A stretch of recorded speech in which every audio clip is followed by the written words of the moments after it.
بسم اللہ الرحمن الرحیم۔ گمنام ہیرو کے معزز ناظرین، السلام علیکم۔ آئیے چلتے ہیں کہانی کی طرف۔ کمرے میں گہری خاموشی چھائی ہوئی تھی۔ وہ دونوں عورتیں سہمی ہوئی نظروں سے سباتہ کو دیکھ رہی تھیں۔ ان عورتوں کا پر اسرار عاشق صوفے پر گم سم بیٹھا ہوا تھا۔ سباتہ ریوالور کو اس کی کن پٹی سے لگائے اس کے پیچھے کھڑی ہوئی تھی۔ اس کی کن پٹی سے ریوالور لگا تھا، موت نہیں لگی تھی۔ موت تو اسے کہتے ہیں جو پلک جھپکنے سے پہلے آ جاتی ہے، وہ دھمکی نہیں دیتی، اپنے آنے کی اطلاع نہیں دیتی۔ ریوالور کن پٹی سے لگے یا پھندا گلے میں پڑ جائے تب بھی موت نہیں آ سکتی، اور جب تک موت نہیں آئے اس وقت تک آدمی اپنے بچاؤ کے 100 جتن کرتا ہے۔ لیکن وہ کیا جتن کرے؟ اگر ٹیلی پیتھی سے بچنے کی بات ہوتی تو وہ اپنی مخصوص ٹیکنیک استعمال کرتا۔ ناگہانی حملوں سے بچنے کے لیے مکان کے اطراف مسلح پہرے دار تھے۔ اس نے اپنی اصلیت کو اپنے وفادار اور جام باز حواریوں سے بھی چھپا رکھا تھا۔ اپنے خاص ماتحت کے سامنے بھی نقاب پہن کر آتا تھا۔ عیش قدے میں جب تک روشنی رہتی چہرہ نقاب میں چھپا رہتا تھا۔ وہ کسی کو اپنی آواز نہیں سناتا تھا، غرض یہ کہ آج تک اس نے اپنے بچاؤ کے 1000 جتن کیے تھے، اور یہ تو ازل سے ہوتا آیا ہے۔ جب تک انسان موت سے ڈرتا رہے گا تب تک موت سے بچنے کے ہزاروں جتن کرتا رہے گا۔ آج کیا کرے؟ کسی نے موت کو بولتے نہیں سنا۔ اگر وہ بولتی تو سباتہ کے سرد لہجے میں بولتی۔ وہ بول رہی تھی، کیا تم کبھی سوچ بھی سکتے تھے کہ ٹیلی پیتھی کو شکست دے کر ایک عورت کے ہاتھ سے مرو گے؟ جس طرح یہ جھوٹ نہیں کہ یہ ریوالور ہے، اسی طرح یہ جھوٹ نہیں کہ میں موت کی نمائندہ ہوں۔ تم ہر حال میں مرو گے۔ میں نے پہلی بار سباتہ کا ایسا سرد لہجہ سنا تھا، واقعی یوں محسوس ہوتا تھا جیسے لہجے کی صورت میں موت کانوں سے اترتی ہوئی جسم کے اندر رگوں میں لہو کی طرح دوڑ رہی ہے، اور وہ لہو سرد ہے۔ اب تب میں سارا جسم سرد پڑ جائے گا۔ بلیک شیڈو، میں نے تمہیں پہچان لیا ہے، کیا تم نہیں بولو گے؟ مرنے سے پہلے اپنی آواز نہیں سناؤ گے؟ وہ آواز نہیں سنانا چاہتا تھا، خاموش تھا۔ وہ دونوں عورتیں بھی خاموش تھیں۔ کمرے کے باہر مسلح پہرے دار اپنے پر اسرار باس پر پڑنے والی افتاد سے باخبر ہوتے تو بھی کچھ نہ کر سکتے۔ وہ بھی خاموش رہتے، ان کے ٹھائیں ٹھائیں کرنے والے ہتھیار بھی گونگے ہو جاتے۔ سباتہ کے اطراف کتنے ہی زندہ لوگ تھے، لیکن وہ سب خاموش تھے۔ کبھی کبھی موت کی دہشت زندگی کی زبان کاٹ دیتی ہے۔ اس وقت وہ زندہ انسانوں کے قبرستان میں کھڑی ہوئی تھی۔ میں نے اس پہرے دار کی زبان سے کہا، ہم تمہارا وجود اس دنیا سے مٹانے سے پہلے بتا دیں، صرف خدا کی ذات ایسی ہے جو منکشف بھی ہے اور پر اسرار بھی۔ تم خود کو پر اسرار بنانے کے لیے خدائی دعوے کر رہے تھے، اپنے آپ کو سایہ کہہ رہے تھے اور وجود سے خالی، جبکہ تمہارے سامنے وجود ہو۔ میں نے ایک ذرا توقف کے بعد کہا، انسان پھر انسان ہے، وہ مزاج کا، فطرت کا اور قدرت کا تابع ہے۔ کوئی نہ کوئی بات کہہ دیتا ہے، کوئی نہ کوئی ایسی حرکت کرتا ہے جس سے وہ پر اسرار نہیں رہ سکتا۔ یہ جو تم صوفے پر ہاتھ رکھ کر ابھی تک انگلیاں بجا رہے ہو، تو ان انگلیوں کے ذریعے طبلہ بجنے کی آواز ہم نے ٹرانسمیٹر کے ذریعے کئی بار سنی اور تمہاری اس کمزوری کو یاد رکھا۔ اس نے ایک دم سے گھبرا کر اپنے ہاتھ کو دیکھا، فوراً ہی مٹھی باندھ لی، اپنی انگلیوں کو جکڑ لیا تاکہ طبلہ نہ بجائیں۔ میں نے ہنستے ہوئے کہا، پانی سر سے گزر چکا ہے، تم ڈوب چکے ہو، تمہارے سر پر ریوالور کی نال طبلہ بجانے والی ہے۔ سباتہ نے کہا، وقت ضائع ہو رہا ہے، یہ اس طرح نہیں بتائے گا، اور ہمیں اس کی آواز سن کر کرنا ہی کیا ہے، لہٰذا میں مار ہی ڈالتی ہوں اسے۔ یہ کہہ کر اس نے ریوالور کے ٹریگر کو دبایا۔ ٹھائیں کی ایک زوردار آواز ایسے گونجی کہ دونوں سہمی ہوئی عورتیں خوف سے چیخنے لگیں۔ جس کی کن پٹی سے ریوالور لگا ہوا تھا اور کان کے قریب دھماکہ کیا گیا تھا، بھلا اس دھماکے سے وہ بے اختیار کیسے نہ چیختا؟ مارے دہشت کے اس کی چیخ نکل گئی، نہیں نہیں، مجھے نہ مارو، میں نہیں بولوں گا، اپنی زبان نہیں کھولوں گا، پلیز مجھے نہ مارو، میں مر رہا ہوں۔ پھر ایک دم سے سناٹا چھا گیا۔ وہ دیدے پھاڑ پھاڑ کر خلا میں تاک رہا تھا، سوچ رہا تھا، کیا وہ زندہ ہے؟ ابھی جو گولی چلی ہے، کیا اس کا کام تمام ہو گیا ہے؟ میں نے اس کے دماغ میں پہنچ کر کہا، بلیک شیڈو، تم زندہ ہی ہو ابھی۔ اس نے چونک کر اپنے پہرے دار کو دیکھا، گویا مجھے دیکھ رہا تھا۔ میں نے کہا، تم نے میری ٹیلی پیتھی کا راستہ روکا تھا، میں تمہارے دماغ میں پہنچے بغیر تمہیں کیسے مار سکتا ہوں؟ ویسے سباتہ، تم نے بڑی ذہانت کا ثبوت دیا، اس کی زبان کھلوانے کے لیے اچھا طریقہ اختیار کیا۔ بلیک شیڈو نے ہچکچاتے ہوئے پوچھا، پوچھا کیا اس وقت تم واقعی میرے دماغ میں ہو؟ جو کچھ میں سن رہا ہوں وہ تمہارا ہی لب و لہجہ ہے؟ ہاں میں فرحاد بول رہا ہوں، میرے پاس اتنا فالتو وقت نہیں ہے کہ تمہارے ساتھ ضائع کروں، مجھے جلد سے جلد تمہارا قصہ پاک کرنا ہے، اس لیے اس کے بعد زندگی کے نئے سفر پر روانہ ہونا ہے۔ وہ گڑ گڑانے لگا، نہیں فار گاڈ سیک مجھے معاف کر دو، میں تمہیں بہترین دوست ہونے کا ثبوت دے سکتا ہوں، مجھے ثبوت کی ضرورت کبھی نہیں پڑتی، انسان کا چھپا ہوا دماغ میرے سامنے زبان کھولتا ہے، تمام ثبوت فراہم کر دیتا ہے۔ بلیک شیڈو، میں نے سوچا تھا جب بھی تم ملو گے تمہیں عبرتناک سزا دوں گا، کتے کی موت ماروں گا، لیکن افسوس ایسا نہیں کر سکتا، فرانسیسی حکومت ہم پر مہربان ہے، میں یہاں کے قانون کو اپنے ہاتھ میں نہیں لوں گا، تمہیں یہاں کے حکام کے حوالے کروں گا، وہی تمہیں سزائے موت دیں گے۔ وہ گڑبڑا کر بولا، میں نے کیا جرم کیا ہے کہ مجھے موت کی سزا ملے گی؟ تمہارے خلاف جتنے ثبوت میں فراہم کر سکتا ہوں کوئی اور نہیں کر سکتا، تم نے اپنے تمام سیاہ کرتوتوں کی تفصیل جہاں چھپا کر رکھی ہے وہ سب مجھے معلوم ہو سکتے ہیں، ابھی تھوڑی دیر میں تمہارے دماغ سے میں سب کچھ معلوم کر لوں گا۔ وہ ایک دم سے اچھل کر کھڑا ہو گیا، نہیں تم میرے دماغ میں نہیں آ سکتے، میں نہیں بتاؤں گا، کچھ نہیں بتاؤں گا، مجھے مار ڈالو یا خود ہی مر جانے دو۔ اس نے اچانک اس سباتا پر چھلانگ لگائی، مقصد یہ تھا کہ وہ سباتا اسے گولی مار دے یا وہ ریوالور چھین لے، دونوں میں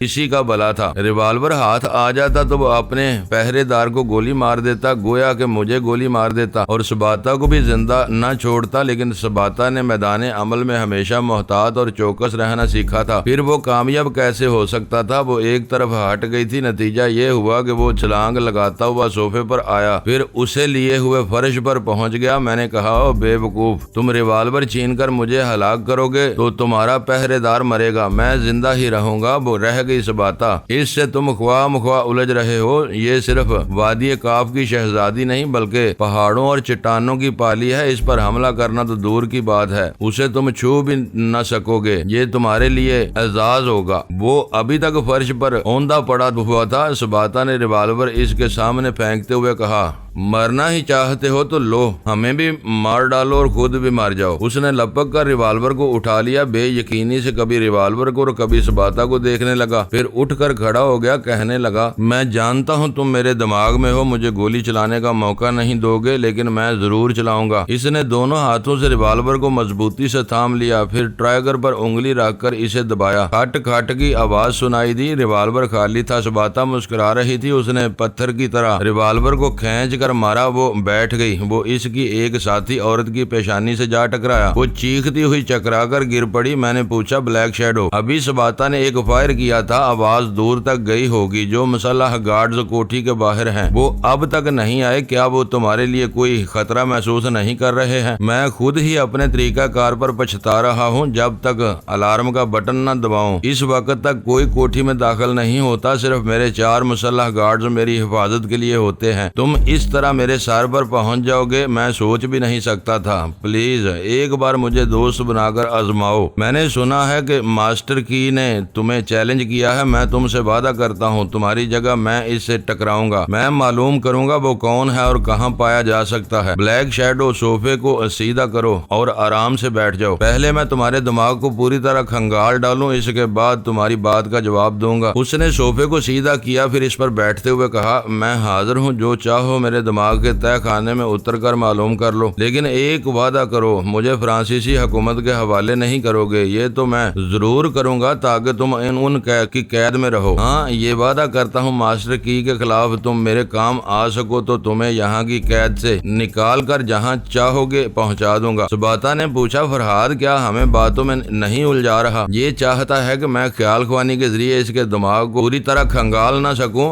بہت سی باتیں راز بن کر رہ جائیں اور میں سطحی طور پر معلومات حاصل کر کے اس سے بکواس کرتے ہوئے کسی طرح یہاں سے ٹل جاؤں۔ اگر ہم اس کے ساتھ دیر تک رہیں گے تو کیا یہ کسی نہ کسی طرح اپنے بچاؤ کی صورت نکال سکتا ہے؟ میں اس کے دماغ کو بڑی حد تک پڑھ چکا ہوں، یہ ہر طرح سے بے بس ہے، یہاں سے فرار نہیں ہو سکتا اور نہ ہی کسی اور طرح سے اپنے بچاؤ کی تدبیر کر سکتا ہے۔ بلیک شیڈو نے کہا، فرحاد تمہیں یہ مان لینا چاہیے جب سے میں تمہیں چھپ کر چیلنج کر رہا ہوں تب سے میں نے تمہارے کسی ساتھی کو نقصان نہیں پہنچایا، کسی کی جان نہیں لی، تمہیں چیلنج کر کے پچھتا رہا ہوں۔ بہرحال جب میں نے تمہارے کسی ساتھی کی جان نہیں لی تو تم میری جان کے دشمن کیوں بننا چاہتے ہو؟ تم نے میرے ساتھیوں کی جان نہیں لی، لیکن جتنے قتل کیے ہیں، جتنے خون خرابے تمہارے ہاتھوں سے اور تمہارے ماتحتوں کے ذریعے ہوئے ہیں، وہ تمام مقتول بھی انسان تھے، لہذا خاموش بیٹھے رہو، میں تمہارا دماغ کو پڑھ رہا ہوں۔ 1 منٹ پلیز، 1 منٹ کی مہلت دو، مجھے یہ بتاؤ تم اپنے وطن سے کتنی محبت کرتے ہو؟ زبان سے نہیں بتا سکتا، میرا دل جانتا ہے، میرا خدا جانتا ہے، تم کہنا کیا چاہتے ہو؟ اگر میں تم سے یہ کہوں کہ چند پاکستانی نوجوان یہاں دہشت گردی کی ٹریننگ حاصل کر رہے ہیں اور تمہارے ملک کے لیے نقصان دہ ثابت ہونے والے ہیں، تو کیا یہ معلومات فراہم کرنے پر مجھ سے کچھ رعایت کر سکتے ہو؟ میں نے کب تم سے کہا کہ مجھے معلومات فراہم کرو؟ میں خود تمہاری سوچ کو پڑھ کر ایک ایک بات معلوم کر سکتا ہوں۔ Now you shut up. میرے شٹ اپ کہنے کے باوجود وہ کچھ کہنا چاہتا تھا۔ میں نے اس کے دماغ کو ایک جھٹکا پہنچایا، وہ چیخ کر صوفے پر سے اچھل کر کھڑا ہوا، پھر فرش پر گر پڑا۔ میں نے کہا، یہ پہلی وارننگ ہے، ایسا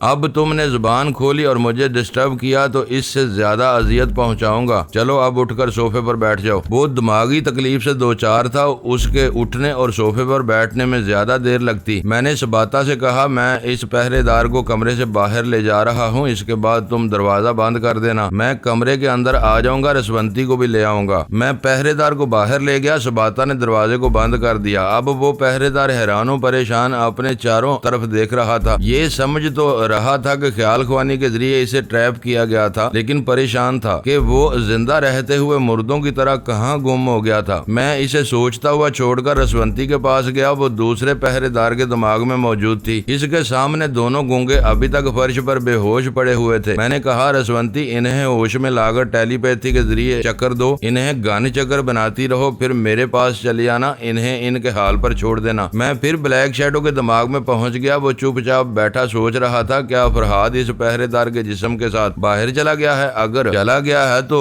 واپس کیسے آئے گا؟ کیا براہ راست میرے دماغ میں پہنچ جائے گا؟ سباتا بھی کمرے میں تنہا ہے، کیا میں پھر اس پر غالب آنے کی کوشش کروں؟ کیا میں پھر تمہارے ذہن کو جھٹکا پہنچاؤں؟ اپنے دماغ میں میرے لہجے کو محسوس کرتے ہی وہ کانپ گیا، جلدی سے کہنے لگا، نہیں، میں تو بس یوں ہی سوچ رہا تھا، اب میں چپ رہوں گا۔ وہ چپ رہا اور میں اس کے دماغ کو پڑھتا رہا، تقریباً آدھے گھنٹے تک معلومات حاصل کرتا رہا۔ اس کے جرائم کی بڑی لمبی فہرست تھی، چونکہ اب مجھے ایسے لوگوں سے رابطہ نہیں رکھنا تھا، نہ دوستی کرنی تھی نہ دشمنی، لہٰذا میں نے ان ہم وطنوں کے متعلق معلوم کیا جو وہاں دہشت گردی کی تربیت حاصل کر رہے تھے۔ تمام معلومات حاصل کرنے کے بعد میں نے اعلیٰ بی بی سے رابطہ قائم کیا، اس سے کہا، ہماری فہرست سے خارج ہونے والے دشمنوں میں آخری دشمن بلیک شیڈو رہ گیا تھا، اب وہ بھی میرے شکنجے میں ہے، فرانسیسی حکام سے رابطہ قائم کرو اور بلیک شیڈو کو ان کے حوالے کر دو۔ میں نے بلیک شیڈو کی کوٹھی کا پتہ بتایا اور یہ بتایا کہ سباتا وہاں موجود ہے، اسے اس کے حال پر چھوڑ دینا، میں اسے سمجھا بجھا کر وادی میں واپس جانے پر آمادہ کر لوں گا۔ فرحاد، تم کہاں ہو؟ مجھے تو بتاؤ۔ ابھی تک لبنان میں ہوں، تمہیں فرانسیسی نمائندوں کے ساتھ وادی میں جانا چاہیے، وہاں تمہاری موجودگی لازمی ہے، بہرحال وہاں کی حکومت کے اعلیٰ افسران سے رابطہ قائم کرو، انہیں بلیک شیڈو تک پہنچاؤ، لیکن تم خود نہ جانا، کیونکہ اب میری ٹیم کا کوئی فرد ان پرانے دشمنوں کی طرف رخ نہیں کرے گا۔ میں نے اس سے جھوٹ کہہ دیا تھا کہ میں لبنان میں ہوں، اگر اسے پیرس میں میری موجودگی کا علم ہوتا تو وہ میرے پیچھے دوڑی چلی آتی۔ اعلیٰ بی بی کو نئے اور پرانے سبھی دشمن پہچانتے تھے، اس کے ذریعے وہ مجھ تک پہنچ سکتے تھے، پھر میرے قریب رہنے سے بہتر کہ وہ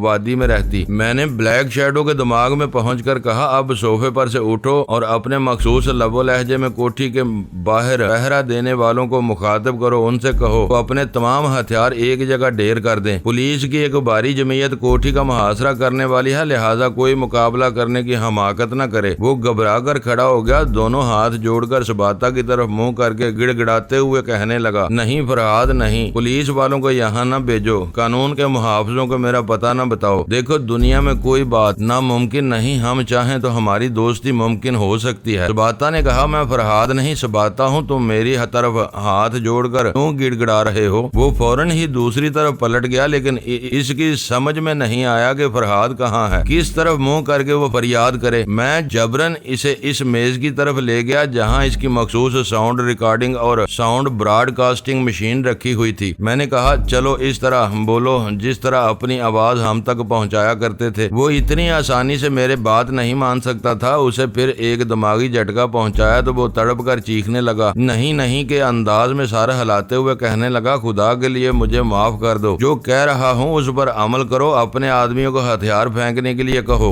آخر میں نے اسے مجبور کر دیا، وہ مشین کو آپریٹ کرنے لگا۔ تب میری سمجھ میں آیا کہ وہ کس طرح اپنی ہی آواز کو اپنی خود ساختہ مشین کے مراحل سے گزار کر بدل دیا کرتا تھا۔ اس طریقہ کار کو میں پہلے بیان کر چکا ہوں، لیکن میری طویل داستان کا تقاضا ہے کہ نئے قارئین کے لیے میں ایسی اہم باتوں کو ضرورتاً دوبارہ بیان کروں۔ بلیک شیڈو کے طریقہ کار کو سمجھنے کے لیے آواز کے سفر کو سمجھنا ہوگا۔ آواز منہ سے نکلتی ہے، مائک سے گزرتی ہے اور اسپیکر کے ذریعے نشر ہوتی ہے۔ ہر آواز مائک سے لے کر لاؤڈ اسپیکر تک گزرتے گزرتے خاصی تبدیل ہو جاتی ہے۔ مثلا ساؤنڈ ریکارڈنگ مشین کے ذریعے آواز کی رفتار کو تیز کیا جا سکتا ہے۔ بلیک شیڈو نے صدا بندی کے سلسلے میں کچھ نئے تجربات کیے تھے۔ مائک سے لے کر اسپیکر تک اپنی آواز پہنچانے کے دوران مختلف آلات نصب کیے تھے۔ جب وہ مائک کے سامنے بیٹھ کر بولتا تو اس کی آواز مختلف آلات سے ٹکراتے ہوئے اپنے لب و لہجہ میں کمی بیشی کرتے ہوئے آواز کے ٹیمپو میں ذرا سا اتار چڑھاؤ پیدا کر کے اسپیکر تک پہنچتی تھی۔ اس طرح وہ آواز جو مائک کے پاس یہ کچھ ہوتی تھی اسپیکر تک پہنچتے پہنچتے کچھ اور ہو جاتی تھی۔ اب میں بلیک شیڈو کے دماغ میں بیٹھا ہوا تھا اور وہ مائک کے سامنے بیٹھا بول رہا تھا۔ اس کی اصل آواز اور لب و لہجہ اسپیکر تک پہنچتے پہنچتے بڑی حد تک تبدیل ہو رہا تھا۔ اگر میں اس کے دماغ میں نہ پہنچ پاتا اور پہلے کی طرح اسے تلاش کرتا رہتا اور اس کی آواز سنتا تو اسی طرح چکراتا رہ جاتا۔ اس کے لب و لہجے اور آواز کو گرفت میں لے کر کبھی اصل آواز والے تک نہ پہنچ سکتا، کیونکہ اس کی آواز اور لب و لہجہ مختلف آلات کی پیداوار تھا جو اسپیکر سے خارج ہو رہا تھا۔ میں نے اعلیٰ بی بی سے کہا، بلیک شیڈو کے دماغ کو کھنگال کر اچھی طرح معلوم کر چکا ہوں، یہ ان سائنسدانوں میں سے ایک ہے جو فضا میں بکھری ہوئی آوازوں کو یکجا کرنے کا تجربہ کر رہے ہیں۔ کتنے افسوس کی بات ہے کہ ایک سائنسدان اتنا بڑا مجرم بن گیا۔ کچھ لوگ جب کسی غیر معمولی تکنیک پر عمل کرنا سیکھ جاتے ہیں تو جرائم کی طرف مائل ہو جاتے ہیں۔ میں ویسے عادتاً ایک آدمی جس راستے سے جاتا ہے اسی راستے سے واپس بھی چلا آتا ہے۔ اگر ایک سائنسدان مجرم بن سکتا ہے تو وہی مجرم انسانیت کی بھلائی کے لیے سائنسدان بن سکتا ہے۔ اگر فرانسیسی حکومت کو اس کے بارے میں مکمل رپورٹ سنا کر سفارش کی جائے کہ فی الحال اس پر مقدمہ نہ چلایا جائے، کہیں نظر بند رکھا جائے، اس کے علم اور اس کی صلاحیتوں سے استفادہ کیا جائے۔ اعلیٰ بی بی نے پوچھا، اگر فرانسیسی حکومت استفادہ کرے گی تو ہمیں کیا ملے گا؟ کیا ہم اسے بابا صاحب کے ادارے تک محدود کر کے اس کی صلاحیتوں سے فائدہ نہیں اٹھا سکتے؟ اٹھا سکتے ہیں، لیکن یہ کسی حکومت کے زیر اثر رہے گا، قانون کی پابندیاں رہیں گی، ہم اس کے پیچھے سر نہیں کھپائیں گے۔ حکومت اس سے نمٹ لے گی جب وہ کوئی بڑا کارنامہ انجام دے گا اور اس سے ہمیں فائدہ پہنچنے والا ہوگا تو بلیک شیڈو کا دماغ مجھ سے کتنی دور ہوگا۔ پلک جھپکتے ہی میں اس کے دماغ سے وہ ساری صلاحیتیں نچوڑ کر بابا صاحب کے ادارے میں پہنچا دوں گا۔ اس وقت تک وہاں کے پولیس والوں نے کوٹھی کا محاصرہ کر لیا تھا۔ میں نے رسونتی سے کہا، میں نے تمہیں گہری نیند سے جگایا اور جس کام سے لگایا ہم اس میں کامیاب رہے، اب تم اپنی نیند پوری کر سکتی ہو۔ اب نیند نہیں آئے گی، کچھ اپنے متعلق تو بتاؤ۔ سونے سے پہلے سنا تھا لبنان کے ساحلی علاقے کے کسی قلعے میں ہو، وہاں بڑے ہنگامے ہوئے، اب پتا چلا پیرس میں بلیک شیڈو کے پیچھے پڑ گئے ہو۔ چلو اچھا ہوا اس بلیک شیڈو کا قصہ بھی ختم ہو گیا۔ کیا تم پیرس میں ہو؟ میں رسونتی سے چھپا نہیں رہ سکتا تھا۔ کسی وقت وہ خیال خوانی کے ذریعے گفتگو کرنے کے دوران پیرس کے ماحول کو سمجھ سکتی تھی۔ میں نے کہا، پیرس میں ہوں، لیکن یہ بات کسی سے نہ کہنا، تمہاری حکم سر آنکھوں پر، کسی سے نہیں کہوں گی۔ کیا سباتا وہیں رہے گی؟ میں اسے سمجھا کر جلد سے جلد وادی کاف بھیجنے کی کوشش کروں گا۔ وہ بڑی محبت سے بولی، فرہاد تم کیوں نہیں آتے؟ میں اپنے سوال کا جواب جانتی ہوں، پھر بھی پوچھ رہی ہوں۔ میں تنہا بھٹکنے والا آدمی ہوں، اپنے ساتھیوں کے ساتھ کچھ دیر رہتا ہوں، کسی مہم میں شریک رہتا ہوں، پھر ان سے دور چلا جاتا ہوں، لیکن اس بار ایسی بات نہیں ہے۔ پھر کیا بات ہے؟ مجھے وادی کاف سے صرف اس لیے دلچسپی ہے کہ ہم ٹیلی پیتھی جاننے والوں کو ایک اچھی پناہ گاہ مل رہی ہے، خصوصاً تمہیں اور بچوں کو اطمینان رہے گا، میں بھی مطمئن رہوں گا۔ سچ پوچھو تو مجھے کوئی نئی مملکت قائم کرنے سے دلچسپی نہیں ہے، یہ سارا کام، یہ ساری ذمہ داریاں اعلیٰ بی بی، سونیا، مرجانہ اور تم سب مل کر سنبھالو گے۔ میں وادی سے باہر اس لیے بھی رہنا چاہتا ہوں کہ ایک نئے دشمن ماسٹر کی نے چیلنج کیا ہے۔ ہمیں یہ سمجھنا ہوگا کہ یہ پرانے دشمن جو شطرنج کی چال آگے بڑھاتے بڑھاتے پیچھے ہٹ گئے ہیں، تو اس میں کیا مصلحت ہے؟ کیا ماسٹر کی ان کا کوئی خاص اعلی کار ہے؟ ان کا پروردہ وہ ہے یا بذات خود ایسی بلا ہے جو نہ جانے کب تک ہم سے چمٹی رہے گی؟ نئے دشمنوں کو سمجھنے کے لیے مجھے تنہا بھٹکنے دو۔ میں سونیا کو وادی سے باہر بلانا چاہتا تھا، اب میں نے ارادہ بدل دیا ہے۔ اس سے کہو وہیں رہے، میں بعد میں اس سے رابطہ قائم کروں گا۔ بلیک شیڈو کے دماغ نے ہولے سے پوچھا، فرحاد صاحب کیا آپ موجود ہیں؟ وہ معلوم کرنا چاہتا تھا میں ہوں یا نہیں۔ میں اتفاقاً اسی وقت اس کے دماغ میں پہنچا تھا۔ میں نے کہا موجود ہوں، تم کوئی شرارت کرنے کا متعلق نہ سوچو، یہ تمہارے لیے بہتر ہوگا۔ رسونتی جا چکی تھی، پولیس والے کوٹھی کے اندر جا چکے تھے۔ ایک آفیسر خوابگاہ کے دروازے پر دستک دیتے ہوئے کہہ رہا تھا، مسٹر فرحاد اگر آپ موجود ہیں تو ہمارے لیے دروازہ کھول دیجئے۔ سباتا نے آگے بڑھ کر دروازہ کھول دیا، پھر اپنا تعارف کراتے ہوئے کہا، یقیناً آلا بی بی نے میرے متعلق بتایا ہوگا۔ جی ہاں، کیا فرحاد صاحب بھی موجود ہیں؟ میں نے بلیک شیڈو کی زبان میں کہا، ہاں میں اس کی زبان میں بول رہا ہوں۔ آپ اسے حراست میں لے لیں، میں ان تمام مقامات کی نشاندہی کر رہا ہوں جہاں سے آپ کو اس کے خلاف دستاویزی ثبوت مل سکتے ہیں۔ میں نے اس آفیسر کے ساتھ 15 منٹ صرف کیے، تمام دستاویزی ثبوت فراہم کر دیے۔ ایک خفیہ تجوری سے اس کے خلاف جو مواد دستیاب ہوا، اس میں سے 2 کیسٹ میرے کام کے تھے۔ پھر میں نے آفیسر سے کہا، آپ شہزادی سباتا کو اپنے ساتھ لے جائیں، یہ جہاں جانا چاہیں وہاں چھوڑ دیں، مہربانی ہوگی۔ فرحاد صاحب آپ شرمندہ کر رہے ہیں، ہم تو آپ کے خادم ہیں، ہم شہزادی صاحبہ کی نہایت عزت و احترام سے لے جائیں گے۔ میں نے سباتا سے کہا، آفیسر کے ساتھ جاؤ، میں پیرس آرٹ گیلری کے سامنے والے پارک کے مین گیٹ کے پاس کار میں بیٹھا ہوا ہوں۔ میں نے اسے کار کا رنگ اور نمبر بتائے، اس کے بعد وہ دماغی طور پر اپنی جگہ حاضر ہو گیا۔ اس کا انتظار کرنے لگا۔ تھوڑی دیر بعد وہ آفیسر کے ساتھ کوٹھی سے باہر آ کر اس کی گاڑی میں بیٹھ رہی تھی۔ جب گاڑی سٹارٹ ہو کر آگے بڑھنے لگی تو جیسے ایک قافلہ روانہ ہوا، اس کے آگے پیچھے کئی گاڑیاں تھیں۔ ان گاڑیوں میں بلیک شیڈو اپنی ساتھی عورتوں اور تمام ماتحتوں کے ساتھ سفر کر رہا تھا۔ میں نے سباتا کے ذریعے آفیسر سے کہا، آج ایک بہت بڑا مجرم آپ کے ہاتھ آیا ہے، یقیناً یہ بات چھپی نہیں رہ سکتی۔ اب تک جانے کتنے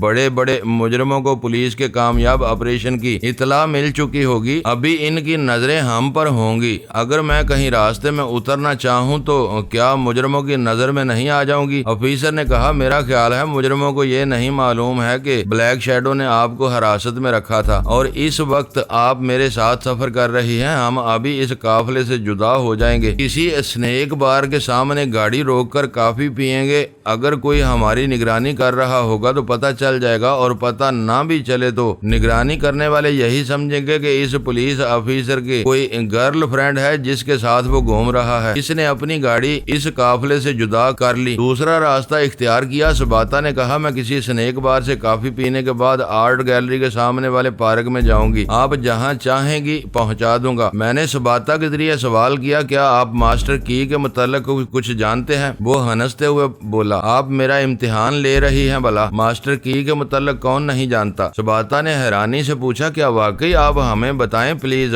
ہم اس کے متعلق بہت کچھ جاننا چاہتے ہیں۔ شہزادی صاحبہ، کیا آپ مذاق فرما رہی ہیں یا واقعی سنجیدہ ہیں؟ بھائی ماسٹر کی کے متعلق کیا جاننا ہے؟ ماسٹر کی اس چابی کو کہتے ہیں جس سے تمام تالے کھولے جا سکتے ہیں۔ سباتا نے ایک گہری سانس لی، میں نے بھی سر پیٹ لیا، پھر سباتا کے ذریعے کہا، میں اس ماسٹر کی کے متعلق پوچھ رہی ہوں جو اپنے آپ کو ایک بہت پورا اسرار مجرم کہتا ہے۔ اس نے فرحاد کو چیلنج کیا ہے۔ آفیسر نے کہا، تعجب ہے، میری معلومات کے مطابق ایسا کوئی مجرم نہیں جو خود کو ماسٹر کی کہتا ہو۔ وہ ایک اسنیک بار کے سامنے رک گئے۔ سباتا نے سوچ کے ذریعے پوچھا، کیا تم موجود ہو؟ میں تمہارے پاس ہوں، مجھے افسوس ہے تمہارے پاس پہنچنے میں دیر ہو رہی ہے اور تمہیں انتظار کرنا پڑ رہا ہے۔ مصلحت اندیشی یہی ہے، تمہیں بہت محتاط رہ کر دشمنوں کی عدم موجودگی سے مطمئن ہو کر میرے پاس آنا چاہیے۔ خواہ کتنی ہی دیر ہو، میں انتظار کرتا رہوں گا۔ زیادہ انتظار نہیں کرنا پڑا، وہ پیرس آرٹ گیلری کے سامنے گاڑی سے اتر گئی۔ آفیسر نے گاڑی آگے بڑھا دی، وہ پارک کی طرف آ رہی تھی۔ میں اپنی کار سے اتر کر کھڑا ہو گیا، اس کی رہنمائی کرنے لگا، تم صحیح سمت آ رہی ہو، میں نیلے رنگ کی کار کے پاس کھڑا ہوا ہوں، لیکن تم مجھے پہچان نہیں سکو گی، کیا تم میک اپ میں ہو؟ ظاہر ہے میں اصلی چہرے کے ساتھ اتنی آزادی سے نہیں گھوم سکتا۔ وہ باتوں کے دوران میری کار کے قریب آ گئی، مجھے دیکھتے ہی ٹھٹک گئی۔ میں بھی اسے گم سم ہو کر دیکھنے لگا۔ ایک طویل عرصے کی شناسائی تھی، لیکن پہلی بار آنکھوں سے دیکھ رہا تھا۔ پیرس روشنیوں کا شہر ہے، یہاں کبھی رات نہیں ہوتی، شاید اس لیے نہیں ہوتی کہ دیکھنے والی آنکھیں حسن کو پوری تفصیل سے دیکھ سکیں۔ الف لیلوی داستان میں کوہ کاف کی شہسین پریوں کے متعلق پڑھا تھا۔ پڑھنے کے دوران ان پریوں کا تصور بھی کیا تھا، لیکن تصور میں دیکھنا اور زندہ تصویر کو سر سے پاؤں تک دیکھنا اور بات ہے۔ کیا معلوم تھا کہ کوکاف کی ایک حسین پری میرے نام بھی رکھی گئی ہے۔ میں نے اس کی طرف بڑھتے ہوئے اپنا ہاتھ بڑھایا، وہ فوراً ہی ہاتھ اٹھا کر بولی، رک جاؤ، میں کیسے یقین کروں کہ اپنی منزل کے سامنے ہوں؟ میں نے خیال خوانی کے ذریعے کہا، اس سے بڑا ثبوت اور کیا ہو سکتا ہے کہ میں تمہارے دماغ میں پہنچ کر تمہارے سامنے اپنی موجودگی کا یقین دلا رہا ہوں۔ اس نے جھجکتے ہوئے اپنا ہاتھ میرے ہاتھ میں دے دیا، لیکن مجھے غور سے دیکھ رہی تھی۔ اس نے بارہا سوچا تھا جب بھی میرا سامنا ہوگا تو وہ دوڑتے ہوئے آئے گی اور بڑے پیار سے مجھ میں جذب ہو جائے گی، لیکن ملاقات یوں ہو رہی تھی کہ میں رواں رواں اس کا تھا مگر اجنبی سا تھا۔ میں نے ہنستے ہوئے کہا، دنیا کی ہر چیز اپنی مخصوص شکل سے اور اب ہر آدمی اپنے ذاتی چہرے سے پہچانا جاتا ہے۔ تمہیں رفتہ رفتہ مجھ پر اعتماد ہوگا، فی الحال اتنا اعتماد تو ہے کہ میرے ساتھ چل سکتی ہو۔ وہ مسکرا کر بولی، تمہارے ساتھ ہی چلنے آئی ہوں۔ ہم اگلی سیٹوں پر بیٹھ گئے۔ میں نے گاڑیاں سٹارٹ کی، پھر اس کاٹیج کی طرف روانہ ہوا جسے ڈاکٹر شیفرڈ نے میرے لیے مخصوص کر دیا تھا۔ اس نے پوچھا، کہاں چل رہے ہو؟ اگر ہم کہیں نہ رکیں، صرف چلتے ہی رہیں تو کیا تھک جاؤ گی؟ میں آخری سانس تک چلتی رہوں گی، مگر تمہارے متعلق جانتی ہوں، چلتے چلتے ساتھ چھوڑ دیتے ہو۔ کتنی بیچاریاں آج بھی تمہاری راہ تاک رہی ہیں۔ ان بیچاریوں کو تو چھوڑو جن کی سب سے زیادہ اہمیت ہے، سونیا اور رسونتی، ان کے ساتھ تم کتنی دیر تک چلتے رہے ہو؟ میں حالات سے مجبور ہوں۔ حالات سے نہیں، اپنے مزاج سے مجبور ہو۔ میرے مزاج کو سمجھتے ہوئے بھی شریک حیات بننا چاہتی ہو۔ ہم لڑکیاں بچپن سے اپنے قبیلوں میں ایسے ہی مردوں کو دیکھتی ہیں اور پسند کرتی ہیں جو شاعر نہیں ہوتے، شاید زور ہوتے ہیں، مزاج کے سخت ہوتے ہیں۔ وہ عورتوں کو صرف پھولوں کی سیج پر ساتھ نہیں رکھتے، میدان جنگ میں بھی ساتھ ساتھ رکھتے ہیں۔ جب اس سے دور جاتے ہیں تو پلٹ کر پوچھتے تک نہیں۔ خط لکھنا تو اکثر لوگ جانتے ہی نہیں، جو جانتے ہیں وہ 2 حرف لکھنے کی زحمت نہیں کرتے، لیکن ہم مطمئن رہتی ہیں کہ ہمارا شہ زور جہاں بھی گیا ہے ہمارے ہی پاس آئے گا۔ ہم اپنے محبوب، اپنے شوہر میں اپنے باپ کی جھلک ضرور دیکھنا چاہتی ہیں۔ میں چاہتی ہوں تم میرے بابا کی طرح 70 شادیاں کرو۔ او مائی گاڈ، اس کے لیے مجھے دوبارہ پیدا ہونا پڑے گا۔ ہم کاٹیج کے سامنے پہنچ گئے، گاڑی سے اتر کر اسے لاک کیا، پھر کاٹیج کے مقفل دروازے کو کھول کر اندر پہنچے۔ وہ نہایت ہی سلیقے سے آراستہ کیا گیا تھا۔ ایک نظر ڈالتے ہی وہاں ضرورت کی تمام چیزیں نظر آئیں۔ کچن میں بھی کھانے کا کافی سامان موجود ہوگا۔ میں نے کہا، صبح ہونے والی ہے، میں نے پچھلے دن دوپہر کو سی سرپینٹ کی فیملی کے ساتھ کھانا کھایا تھا، اس کے بعد کھانے کا موقع ہی نہیں ملا۔ مائی گوڈنس، میں ابھی تمہارے لیے کچھ تیار کرتی ہوں، آؤ ذرا کچن میں چل کر دیکھیں۔ ہم کچن میں پہنچے، وہاں کھانے کا سبھی سامان موجود تھا۔ میں نے کہا، میں صرف بھوکا نہیں، نیند کا مارا بھی ہوں، لہٰذا کچھ پکانے کا تکلف نہ کرو، ڈبے کا کھانا گرم کر لو، اس وقت وہی چلے گا۔ وہ بھی پچھلے دن سے بھوکی تھی، قید کے دوران غصے سے کھانا نہیں کھایا تھا۔ ہم کھانے کے لیے بیٹھ گئے۔ اس دوران وہ بار بار مجھے دیکھتی رہی، جب نظر ملتی تو فوراً ہی نظریں جھکا لیتی یا مسکرا کر کہتی، وادی میں تمہاری ایک تصویر میں نے چھپا کر رکھی ہے، وہی چہرہ تلاش کر رہی ہوں، اگر تمہارے چہرے پر یہ نقاب عارضی ہے تو اتار دو، کل پھر میک اپ کر لینا، میں تمہیں جی بھر کے دیکھنا چاہتی ہوں۔ میرے بس میں ہوتا تو تمہاری خواہش پوری کر دیتا۔ چہرے پر عارضی پلاسٹک سرجری ہے، اسے سرجری کے ماہرین صرف آدھے گھنٹے کے اندر تبدیل کر سکتے ہیں، لیکن ہم تم نہیں کر سکتے۔ یہ سراگر ساں یا فلمی شعبے کا میک اپ نہیں ہے کہ چلتے چلتے چہرہ تبدیل کیا اور جب چاہا اپنے اصل روپ میں آ گئے۔ ایک وعدہ کرو، جب تک تمہارا اصلی چہرہ نہ دیکھ لوں، اس وقت تک تم مجھے وادی میں جانے کے لیے نہیں کہو گے۔ یہ کیسے ہو سکتا ہے؟ پتہ نہیں مجھے کب تک اس چہرے کے ساتھ رہنا ہوگا، جانے کب تک پرانے دشمنوں کو آزماتے ہوئے رہنا ہوگا۔ آئندہ وہ ہمارے راستے میں براہ راست یا بالواسطہ آ سکتے ہیں، مجھے احتیاطاً چھپ کر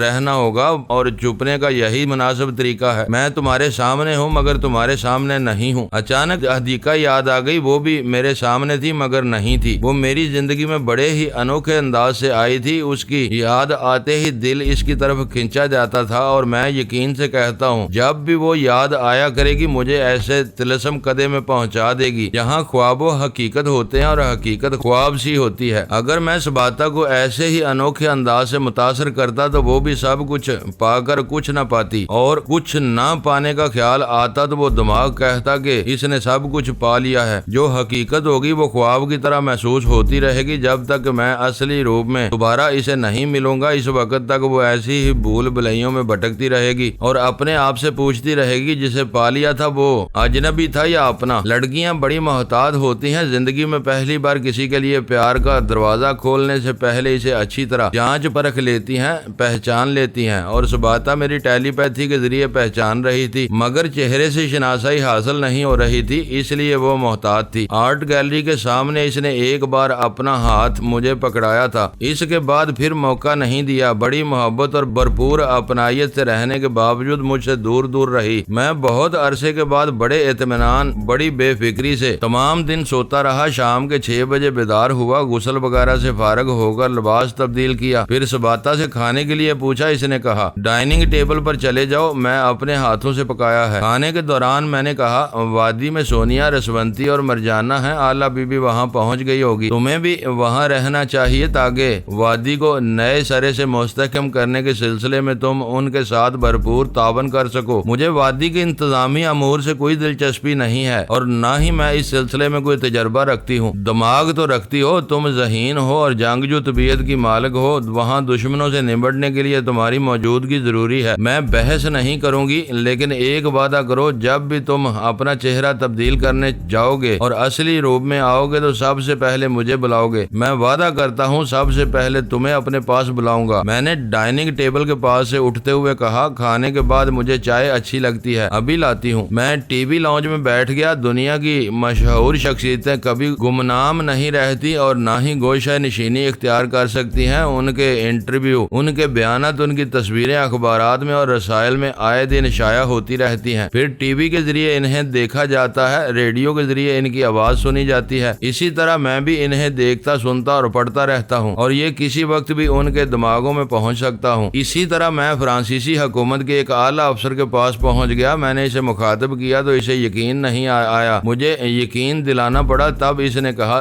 سر، یہ میری عزت افزائی ہے کہ آپ میرے پاس آئے ہیں، فرمائیے، حکم دیجیے۔ جیسا کہ آپ کو علم ہے شہزادی سباتا پیرس میں ہے، یہ بھی ہماری عزت افزائی ہے اگر ہمیں شہزادی صاحبہ کی میزبانی کا شرف حاصل ہو جائے تو۔ میں نے بات کاٹ کر کہا ابھی پرانے دشمنوں کے لگائے ہوئے زخم بھر رہے ہیں اور نئے دشمنوں کے زخم لگنے والے ہیں، اور ان حالات میں شہزادی سباتا کا منظر عام پر آنا مناسب نہیں ہے۔ میں چاہتا ہوں جب آپ کے اعلیٰ افسران وادی کاف میں جائیں تو اپنے ساتھ شہزادی کو بھی لے جائیں۔ ضرور، ہم ضرور انہیں اپنے ساتھ لے جائیں گے۔ اعلیٰ بی بی کے ساتھ آپ کی حکومت کے چند اہم افراد یہاں سے جا چکے ہیں۔ آپ لوگوں کا دوسرا ہیلی کاپٹر کب جائے گا؟ ہم کل صبح کچھ ضروری سامان لے کر جا رہے ہیں۔ ڈاکٹر غلبہ اور مدام رسونتی نے وہاں ایئرپورٹ بنانے کی اجازت دے دی ہے۔ اس سلسلے میں کل سے ہمارے ہیلی کاپٹر دن میں 2 چکر ضرور لگایا کریں گے۔ کل شہزادی یہاں سے جائے گی، ہم ان کے لیے ایک خصوصی ہیلی کاپٹر یہاں سے روانہ کریں گے، مگر ان سے ملاقات کہاں ہوگی؟ کل صبح 10 بجے شہزادی سباتا پیرس آرٹ گیلری کے سامنے موجود رہیں گی، جہاں پچھلی رات تمہارے ایک افسر نے انہیں پہنچایا تھا۔ خیال خوانی کا سلسلہ منقطع ہو گیا۔ سباتا میرے لیے چائے لائی تھی، میں نے بتایا۔ کل صبح 10 بجے وہ جا رہی ہے۔ وہ ایک دم سے اداس ہو گئی۔ میں نے اس کی اداسی کو نظر انداز کرتے ہوئے کہا میں ضرور خیال خوانی میں مصروف رہوں گا۔ 1 گھنٹے بعد تم چاہو تو تفریح کے لیے باہر چل سکتے ہیں، لیکن تمہیں چہرے پر ہلکا سا میک اپ کرنا ہوگا تاکہ یہاں شہزادی کی حیثیت سے نہ پہچانی جا سکو۔ میں چائے کی چسکی لیتا ہوا بلیک شیڈو کے دماغ میں پہنچ گیا۔ میرا مقصد اس سے چھیڑ چھاڑ کرنا نہیں تھا، نہ ہی میں اپنے معاملات میں اسے زیادہ لانا چاہتا تھا، صرف اس کے دماغ سے ان پاکستانیوں کے متعلق معلومات حاصل کرنا چاہتا تھا جو دہشت گردی کی تربیت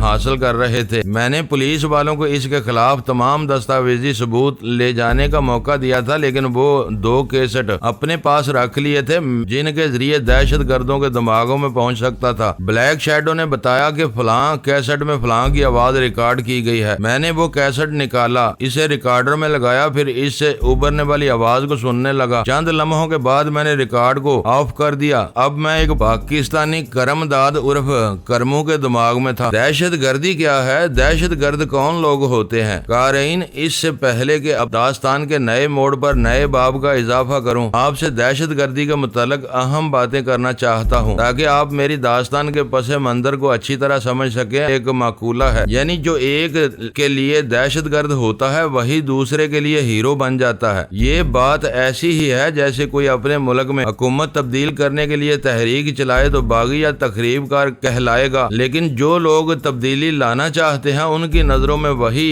تخریب کار ہیرو یا لیڈر کہلائے گا۔ سیاست میں جتنی باتیں بنائی جاتی ہیں اتنی کسی اور شعبے میں نہیں بنائی جاتی، اسی لیے مذہب میں جس طرح مسلمانوں کو بدنام کرنے کی کوشش کی جاتی ہے اتنی کسی اور مذہب کے لیے نہیں کی جاتی۔ صاف ظاہر ہے کہ اسلام غیر مسلموں کی نظروں میں زیادہ کھٹکتا ہے۔ اس کی تازہ ترین مثال یہ ہے کہ TWA کی پرواز ہائی جیک ہونے کے بعد امریکہ نے بیروت ایئرپورٹ کا بائیکاٹ کیا تھا اور ہائی جیک کرنے والوں کے لیے مسلمان دہشت گرد کی اصطلاح استعمال کر رہا تھا، جبکہ یورپ سے امریکہ تک دہشت پھیلانے والے عیسائیوں کو کوئی شمار نہیں ہے۔ پولینڈ اور چلی میں حکومت کے خلاف تخریبی کارروائی کرنے اور دہشت پھیلانے والوں کو ہمیشہ کیتھولک چرچ میں پناہ ملتی رہی ہے۔ کسی نے ان کے لیے عیسائی دہشت گرد کی اصطلاح استعمال نہیں کی۔ یہ سچ ہے کہ کوئی مذہب دہشت گردی نہیں سکھاتا۔ بڑی دلچسپ بات یہ ہے کہ جب سے راجیو گاندھی نے امریکہ کا دورہ کیا ہے تب سے امریکیوں میں سکھوں کے خلاف مہم چلائی جا رہی ہے۔ وہاں کے اخبارات میں یہ الفاظ لکھے جاتے ہیں: سکھوں نے راجیو کی ماں کو قتل کر دیا۔ جب امریکہ کے کیتھولک صدر جان ایف کینیڈی کو قتل کیا گیا تو امریکی اخبارات نے یہ کبھی نہیں لکھا کہ ایک پروٹسٹ عیسائی نے جیکولین کے شوہر کو قتل کر دیا۔ یعنی اپنے معاملات میں مذہب اور رشتوں کو نظر انداز کیا جاتا ہے۔ کسی اخبار نے کبھی یہ نہیں لکھا کہ موہن داس گاندھی کو ایک ہندو دہشت گرد نے گولی مار دی۔ کہنے کا مطلب یہ ہے کہ ایک نظریے کے حامل افراد کے لیے اگر کوئی مجاہد یا ہیرو ہوتا ہے تو دوسرے نظریے کے حامل افراد کے لیے وہی مجاہد دہشت گرد کہلاتا ہے۔ اس طرح یہ واضح ہو جاتا ہے کہ دہشت گردی دو دھاری تلوار ہے، جو ایک طرف نیکی کے لیے برائی کی گردن اڑاتی ہے تو دوسری طرف برائی کے لیے نیکی کو کاٹتی ہوئی نظر آتی ہے۔ اس داستان میں ایسے ہی کردار نظر آ رہے ہیں جو اجلے فرشتے بھی ہیں اور کالے فرشتے بھی۔ کرم داد عرف کرمو چک 212 کا رہنے والا تھا۔ بچپن میں عیدہ بدماش اس کے حواس پر چھایا ہوا تھا۔ پولیس والے بھی اس کے آگے دم نہیں مارتے تھے۔ جب وہ 8 برس کا تھا تو اس کا باپ اسے ماں بن کر بھی پالتا رہا، کیونکہ ماں گھر سے چلی گئی تھی۔ اکثر وہ پوچھتا تھا، ابا جی میری ماں کہاں ہے؟ اس کا باپ سمجھاتا تھا، ماں کو یاد نہ کرو، وہ اچھی عورت نہیں تھی، اور جو اچھی عورت نہیں ہوتی وہ گھر کی چار دیواری میں نہیں رہتی۔ اس کا باپ ایک معمولی کسان تھا، صبح سے شام تک کھیتوں میں محنت کرتا تھا۔ چونکہ کرم داد چھوٹا سا تھا لہذا باپ اسے بھی کھیتوں میں لے جاتا تھا۔ ایک دوپہر وہ کھیت میں کام کر رہا تھا اور کرم داد ایک درخت کے سائے میں بیٹھا ہوا تھا۔ تب اس نے عیدہ پہلوان کو دیکھا۔ اس نے آتے ہی کہا، چل اوے کرم داد میرے ساتھ چل۔ اس کا باپ کھیت پر سے دوڑتا ہوا درخت کے پاس آیا، پھر عاجزی سے بولا، عیدے کیوں میرے پیچھے پڑ گیا ہے؟ پہلے میری بیوی کو لے گیا، اب میرے بچے کو لے جانا چاہتا ہے۔ معزز ناظرین، لائک کریں، شیئر کریں اور کمنٹس باکس میں پاک آرمی زندہ باد، پاکستان پائندہ باد کا نعرہ ضرور درج کر کے اپنے ملک پر فخر کریں اور پاکستان کی بنیادیں مضبوط کرنے میں اپنا کردار ادا کریں۔ ویڈیو دیکھنے کا شکریہ۔ معزز ناظرین، اپنا خیال رکھیے گا اور ہمارے چینل کا بھی۔ ISI پاک آرمی زندہ باد، پاکستان پائندہ باد۔